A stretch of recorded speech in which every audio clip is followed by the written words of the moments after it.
मध्य प्रदेश में uniform civil code यानी कि यूसीसी लागू करने की दिशा में सरकार ने बड़ा कदम बढ़ा दिया है। यूसीसी ड्राफ्ट तैयार करने वाली समिति ने अपनी फाइनल रिपोर्ट मुख्यमंत्री डॉक्टर मोहन यादव को सौंप दी है। माना जा रहा है कि सरकार आगामी मॉनसून सत्र में यूसीसी विधेयक पेश कर सकती है।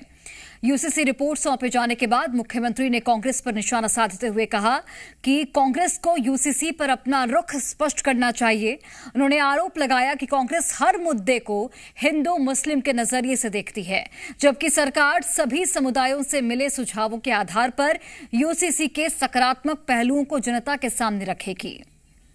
यूसीसी की रिपोर्ट कल हमको समिति ने भेंट कर दी है।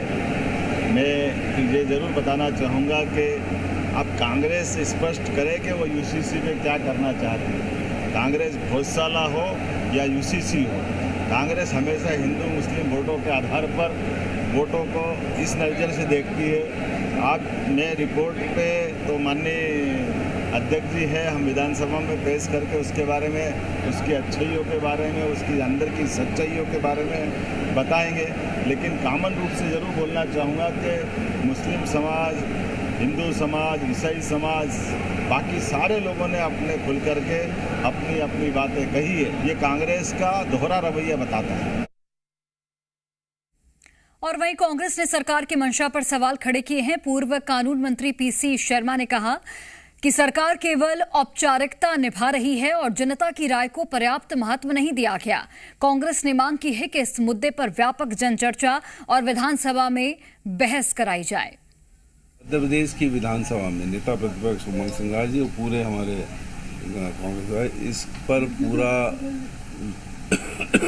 विचार करने की बात कहेंगे और आम आदमियों से चर्चा होके इसको लाया जाए। अभी यह कुल प्रतिनिधियों से इन्होंने डिस्कस किया है, लेकिन आम लोगों की राय ली जाए। जिस तरह से चुनाव में वोट होता है प्रजातंत्र में, लोकतंत्र में, उस तरह से मैं समझता हूँ कि इसमें लोगों से पूछना चाहिए, इसके वोट डलाए जाएं और कांग्रेस पार्टी उसमें पूरा भाग लेगी और इस तरह के बात करेगी। भाई जब तक आप पूरी मध्य प्रदेश की जनसंख्या जनता को इन्वॉल्व नहीं करते तब तक ये सब बेकार है, बेमानी। जो सुझाव मांगे गए हैं सर, वो से बता रही सरकार मुख्य लोगों से मांगे। ये एक बड़ा मुद्दा है, ये आम लोगों से बात करना चाहिए। और दतिया विधानसभा उपचुनाव से पहले कांग्रेस के वरिष्ठ नेता और पूर्व राज्य मंत्री अवधेश नायक को लेकर सियासी हलचल लगातार तेज होती जा रही है। बीजेपी प्रत्याशी आशुतोष तिवारी की उनके निवास पर हुई मुलाकात के बाद उनके बीजेपी में शामिल होने की चर्चाओं ने जोर पकड़ लिया है। हालांकि अवधेश नायक ने साफ किया है कि उन्होंने अभी कोई अंतिम फैसला नहीं लिया है और कार्यकर्ताओं और समर्थकों से चर्चा के बाद ही अपना निर्णय सार्वजनिक करेंगे। इस बीच कांग्रेस भी उन्हें साधने की कोशिश में जुटी हुई है। बीजेपी नेता डॉक्टर हितेश वाजपेयी ने कांग्रेस पर निशाना साधते हुए अवधेश नायक के पोस्ट को पार्टी की सोच से जोड़ दिया है। उन्होंने कांग्रेस में अंदरूनी खींचतान का दावा करते हुए विकास के मुद्दे पर बीजेपी सरकार को आगे बताया।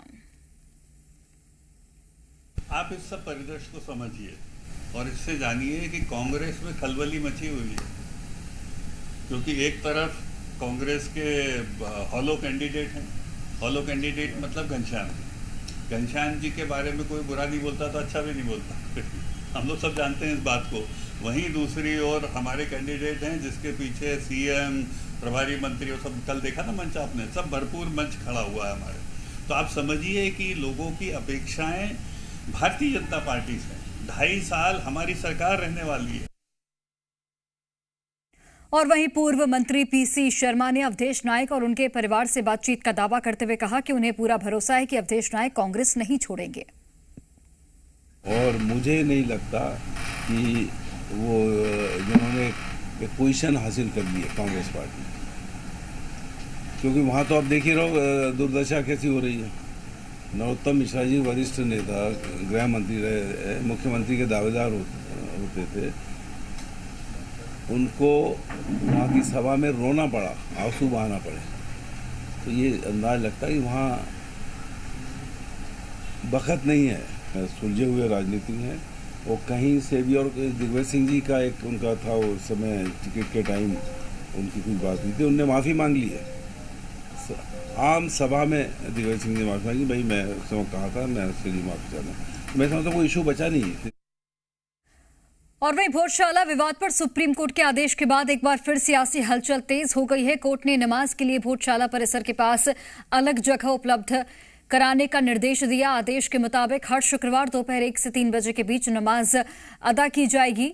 और लंबे समय से आस्था, इतिहास और अधिकारों को लेकर चल रहे इस विवाद में अब न्याय के निर्देश के बाद राजनीतिक प्रतिक्रियाओं का दौर भी शुरू हो गया है।